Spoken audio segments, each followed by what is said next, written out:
Good evening, everyone. Welcome to the Wednesday, November 6, 2019 meeting of the Lebanon Utility Service Board. Let the record show that all board members are present and the meeting was properly advertised. Please stand for the Pledge of Allegiance. I pledge allegiance to the flag of the United States of America and to the republic for which it stands, one nation, under God, indivisible, with liberty and justice for all. Okay, first item on the agenda is approval of the minutes from the October 23rd meeting. Everyone had a chance to review the minutes? I make a motion we approve the claims as written. Minutes? Minutes. Second. No, good. Motion made by Jim, seconded by Bill to approve the minutes. Any other questions? If not, all in favor signify by saying aye. Aye. Any opposed? All right, that motion carries. Next item is an action item. Witt Road emergency repair. Ryan Ottinger will take the podium as he does about every meeting. Hey, Ryan. I just wanted to give the board an update and the final bill from the Witt Road Emergency Repair Project. A couple weeks ago, I came to the board with a possible, an unknown on repair we had on a valve, a 24-inch valve at Witt Road and 250. Fortunately, the repair was in the valve, not in the valve body, but in the opening contraption. So we were able to repair it. Originally, the estimate was about $60,000, just before, even unearthing anything, worst case scenario type. And it actually ended up being $35,245. But the good thing about it is we did not have to use the valve that we ordered.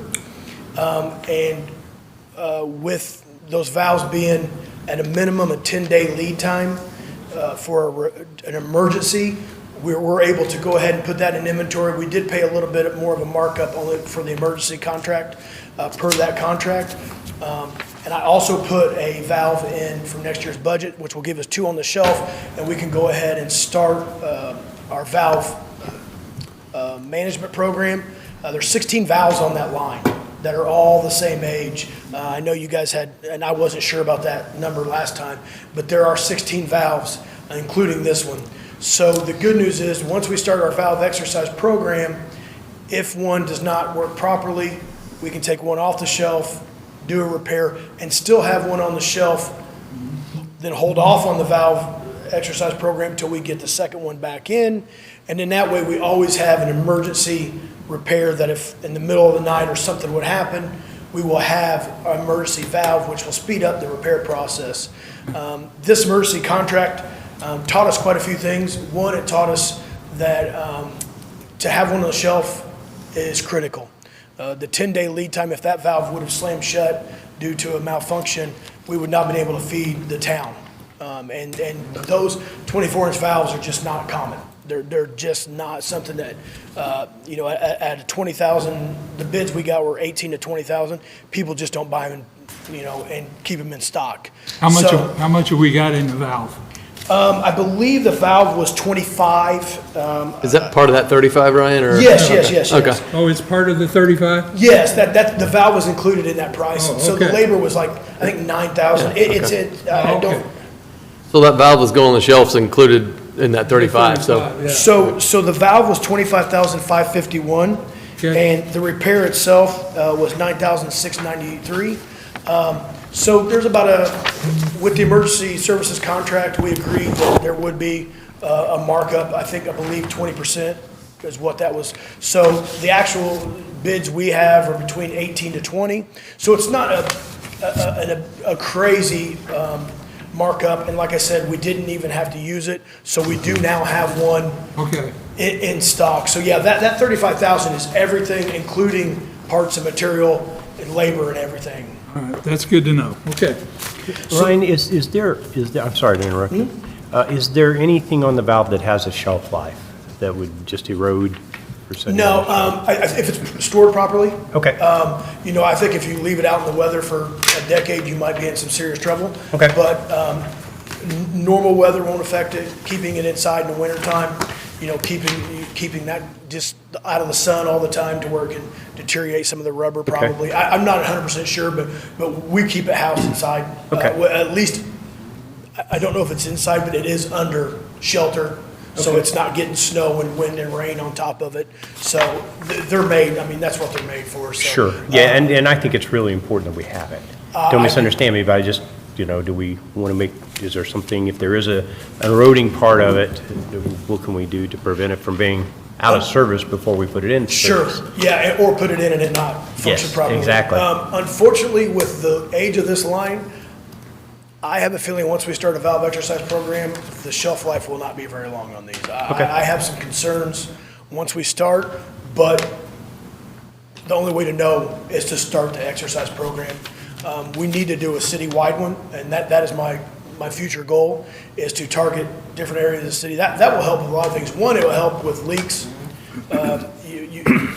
We can minimize the amount of houses that go out of service in a leak, but also it'll help in our water quality when we do our spring and fall flush, because you can valve off an area and flush that area and know the water's only coming from one way. So if you have clean water coming from one way and where you haven't flushed coming from another, you get kind of a mix. If you can valve the area you haven't flushed off, you can improve your water quality. So I think the obvious place to start is the biggest concern would be the 24-inch line, and that's where we will start.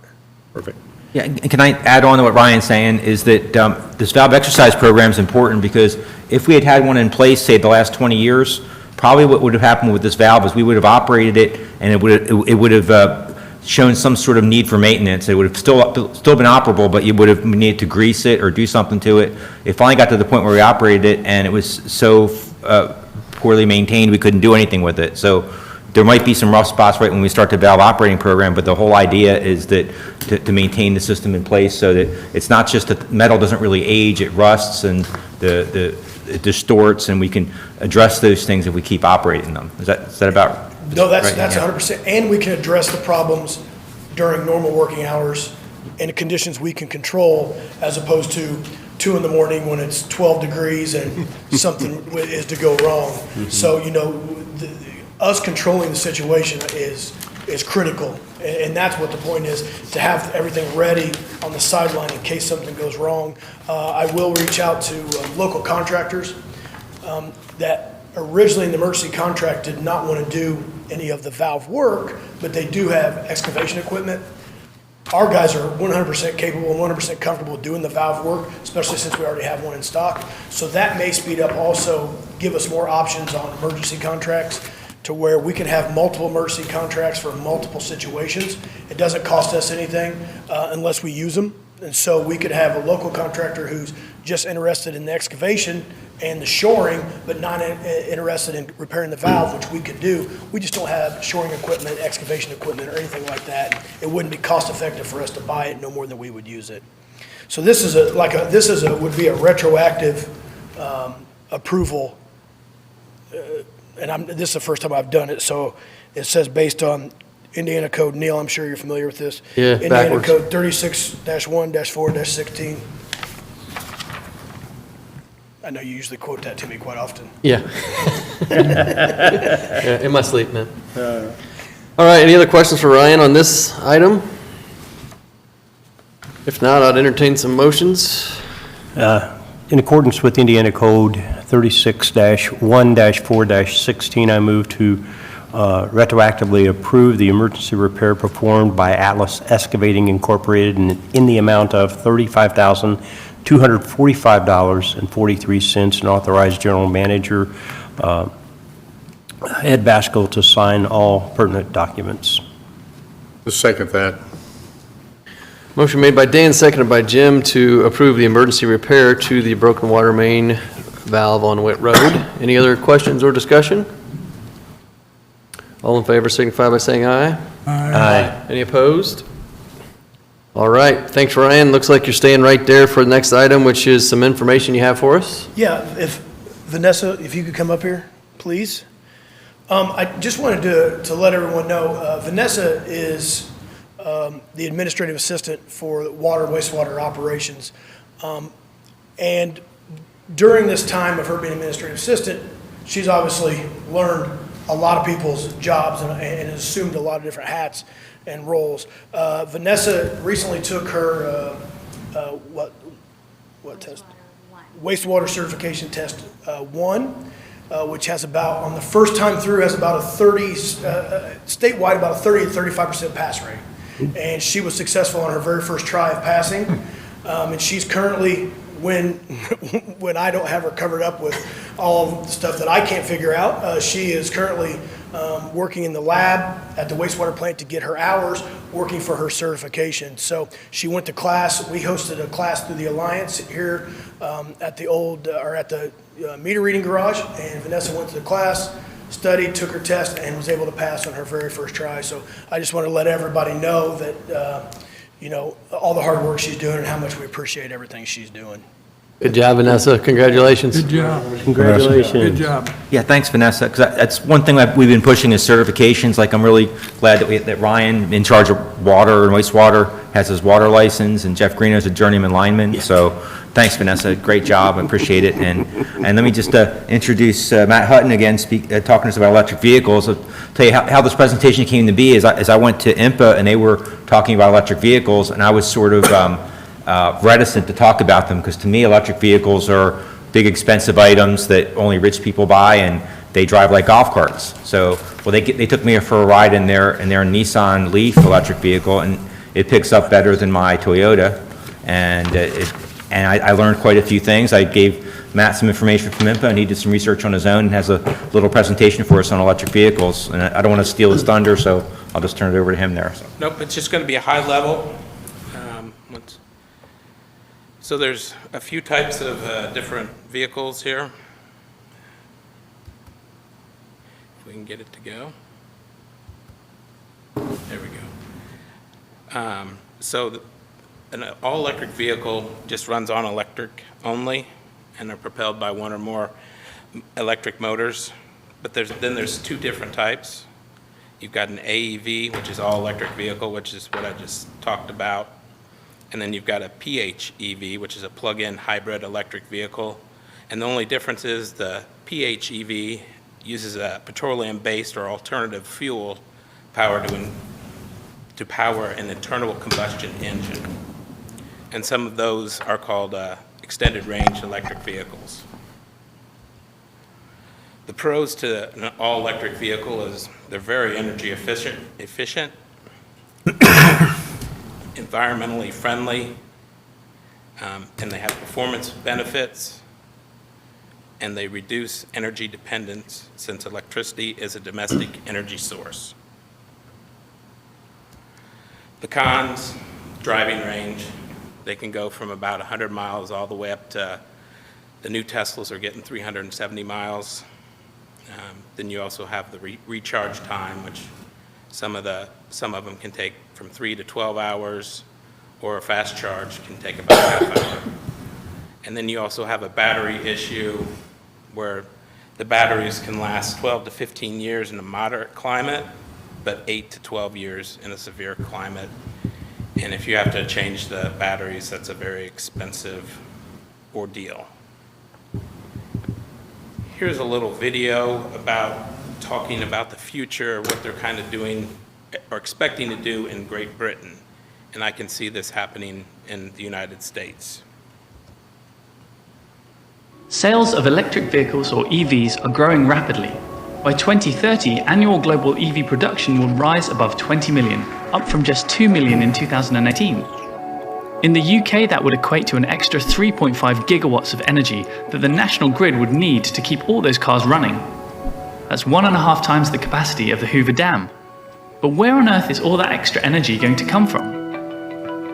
This new type of EV charging point is hoping to solve part of that problem. So a standard electric vehicle plugs into a home, and when you plug in, the energy flows into the car, charging up the car's battery. It's a very simple, basic process. Vehicle to grid, again, is quite simple. All it's really doing is allowing that energy to flow back in the other direction as well.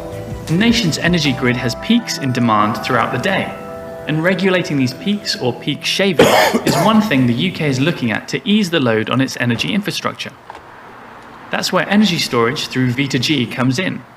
95% of time, cars are parked. That means most cars have a bit of flexibility about when they can be charged. V2G, along with smart metering, allows cars to store surplus energy. They charge during periods of low demand and put electricity back into the grid at periods of high demand.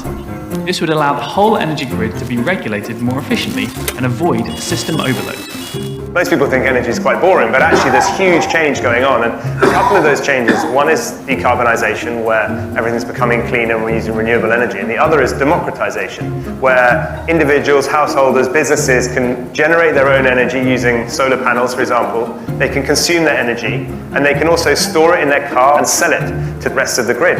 So individuals are becoming their own mini power stations, and it's a complete change to the energy system. V2G really took off in Japan after the Fukushima meltdown in 2011. After the nuclear disaster, they had rolling brownouts because they closed a lot of their nuclear power stations. And at that point, people were starting to need vehicle-to-grid or vehicle-to-home in Japan to just keep going when there was a power cut in their local area. Then the UK government backed the tech, seeing the potential of electric cars as a collective giant battery.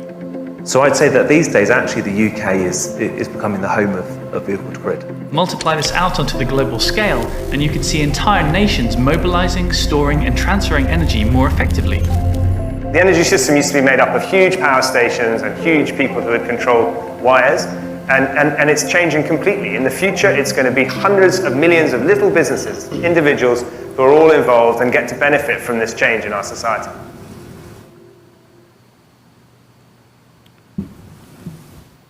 So here are some sales figures. There's 1.2 million electric vehicles on the road right now. And as you can see through time, the numbers are getting greater and greater. And here are the quarterly sales in the US of electric vehicles. And as you can see, 2018, quarter four was a good quarter for the electric vehicles. Here's a map of all the charging stations that are public charging stations. There's about 23,000 of them in the United States. And here's the map of the local charging stations. The closest one that we have is the Meyer in Zionsville, or Whitestown. I did find that there is a charging station at the Witham Hospital, but I do not know if that is a public charging station. That could be private as one of their benefits out there, but I'm going to find out. And then for being a public power provider, they're offering EV rate rebate on Nissan Leafs, and you can get up to $3,500 for a new one. All you have to do is take your utility bill to the dealership when you buy it, and you get the rebate. And if you'd like more information on that, go to publicpower.org/EV rebates. So some of the next steps I think maybe we should look at is joining the Greater Indiana Clean Cities, and I'll bring that up. And it's the Greater Indiana Clean City Coalition. Why did that not come up? Works with vehicle fleets, fuel providers, community leaders, and other stakeholders to save energy and promote the use of domestic fuels and advance vehicle technologies and transportation.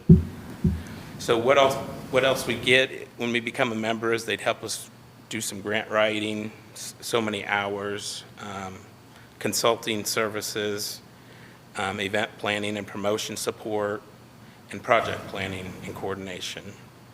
Then I think we should also look into buying an electric vehicle, and then we'd need to probably research installing some charging stations here in Lebanon, just because we're so close to I-65, and as you saw on the map, it's kind of isolated north of Whitestown, Zionsville. I have a question. Okay. On that video, if I understood it correctly, that cars in Britain are plugged into the electric system and the batteries in the cars are helping to provide electricity to the electric system, is that correct? Yes. That capability doesn't exist here in America, does it? Yeah, I mean, we do have two-way meters where they can receive and deliver power, so yes, we could do this if the technology was there, so it's possible if someone had that at their house, we can do that. It's just like. So it's, the technology's there, but the use of it in that regard to supply power is really minimal now, right? That's correct. Yeah, and I guess one thing to add on is why is Lebanon Utilities interested in electric vehicles? Well, I view it as business development. We've been studying on key accounts how, whenever we have a key account come here, they consume more power and they help make a broader customer base for us to spread our costs across. Well, if we had charging stations and more people doing electric vehicles, that's another source of electric users for us. And if that's the way the world's going to go, I'm not a policymaker, but I certainly want to cash in on whatever trends are coming, so. Yeah, I think our new electric operations building, if I'm not mistaken, is a net negative user of electricity, if I remember. So that would be, I guess, something we didn't consider at the time when we built that, but I like it. I was at the airport recently and coming out with my luggage to catch the shuttle to the parking lot, and I barely missed the first bus, and it was loud, and it was lots of exhaust, and so I turned around to do something, and one of their 100% electric buses rolled up behind it and didn't even hear it. I mean, it's pretty neat, so. All right, Matt, thanks. Any other questions? Does anyone else have any questions? No, thanks, Matt. All right. You're welcome. Next item on the agenda is approval of claims. Everyone had a chance to review the claims? I move that the claims be approved as submitted. Second. Motion made by Aaron, seconded by Bill to approve the claims. Any other questions or discussion? All in favor signify by saying aye. Aye. Any opposed? All right, I think Ed has something here on other business to come before the board. Nope? Okay. Okay. Or I have one item, please. go for it. With Ryan's coordination, I was able to observe a hydrant flush on Thompson Street. And it was, Bobby Williams did a great job of explaining the whole process to me. I was particularly impressed with the chlorine and iron on-site sampling that was done to make sure that the flushing was done properly and to standards. And I just want to thank Ryan and Bobby for that excellent education that I received. Oh, well, apparently I am on the agenda. I messed up. Apologies, but apologies to Ryan because I wanted to make an announcement about his apparently Ryan's not only a distinguished speaker up here quite often, but he's an author. He co-authored a paper in Utility Management Magazine, a peer-reviewed publication about the benefits of water resource collaboration. So I just wanted to kind of give a shout out to Ryan and say thanks for doing that. And Ryan, you want to say anything more about the article, or since you're here? It seemed to be particularly well written. Is that attributable to your talents?